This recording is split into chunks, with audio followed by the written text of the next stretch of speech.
Welcome to another English Premier League preview brought to you by Formlab Black. For the second week running, it's a true Super Sunday as Chelsea host Arsenal and Man United travel to White Hart Lane. For more recommendations and analysis on over 40 leagues, please visit Football Formlabs. Liverpool have kept clean sheets in 6 of the last 8 home matches, although it should be noted that none of those opponents are currently higher than 10th. The hosts have improved of late, but lacked a cutting edge in their 2-1 loss at Old Trafford last weekend. They've won only 6 of 13 home games against bottom half teams since the start of last season, and just 3 have been by more than a single goal. Norwich earned a point at Anfield last season, and they've lost by more than 1 goal in just 4 of 13 trips to top half teams since their promotion last term. Man City thrashed Stoke in their last home game, but that was done with Yaya Toure, and they are significantly weaker without him. Since he joined City, they've conceded in 10 of 15 that Yaya has missed. Moreover, while they were dominating teams for most of last season, they've won just 5 of the last 16 home matches by more than a single goal. Fulham were recently beaten by 4 goals at Liverpool, but this is their only defeat by more than a goal in their last 9 away games, and they'll have the ability to trouble City. Furthermore, although they've lost 8 of 12 trips to top 6 teams since the start of 2010-11, just 3 of those losses were by more than a single goal. Newcastle have lost 5 of the last 9 home matches, but their defeats were all against top 11 teams, while they beat all 3 sides in the bottom 6. Moreover, they've won 9 of 11 home games against bottom 6 teams since the start of last season. Reading have lost 9 of 11 matches since being promoted, and 1 of their 2 points came at bottom of the table QPR, so Newcastle look great value.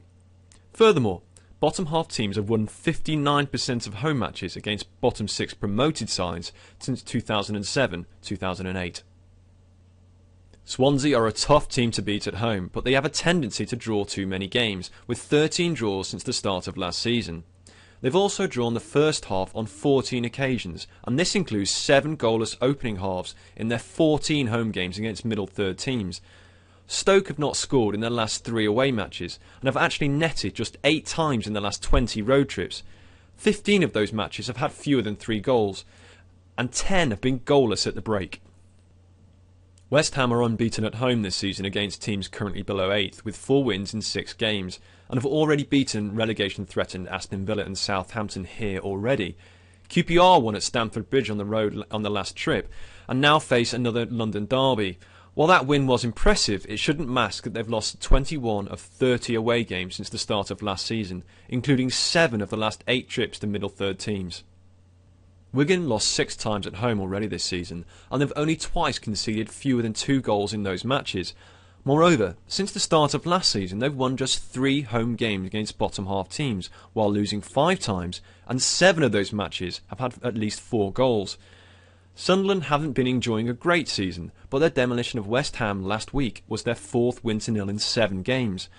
Of their 5 away defeats this term, 4 have come against current top 8 teams, and while they've won their 2 trips to current bottom 8 sides, and last season won 4 of 7 matches against bottom 8 finishes. It's also worth noting that their last 6 away games have featured at least 3 goals, and that Wigan have conceded in 12 consecutive home fixtures, with 9 of those having at least 3 goals. West Brom have won 11 of the last 18 home matches, but they've not been in such good form recently, and have won just 7 of 15 home games against bottom half teams since the start of last season.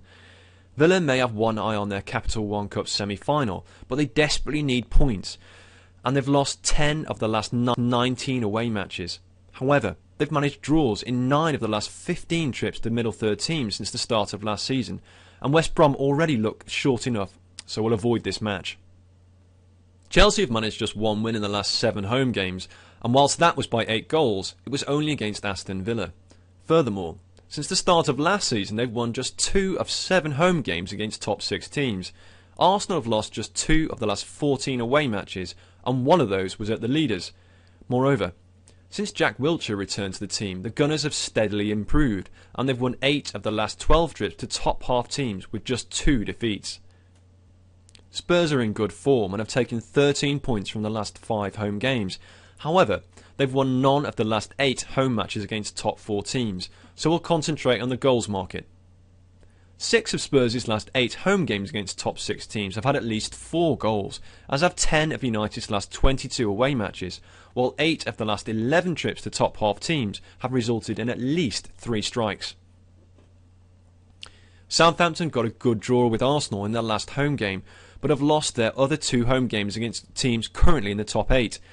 Everton, meanwhile, have won their last 2 away games and have lost just 1 of the last 15 trips to bottom 6 teams since 2010-11. Moreover, bottom 6 finishers have lost 54% of home games against top half finishers since 2007-2008.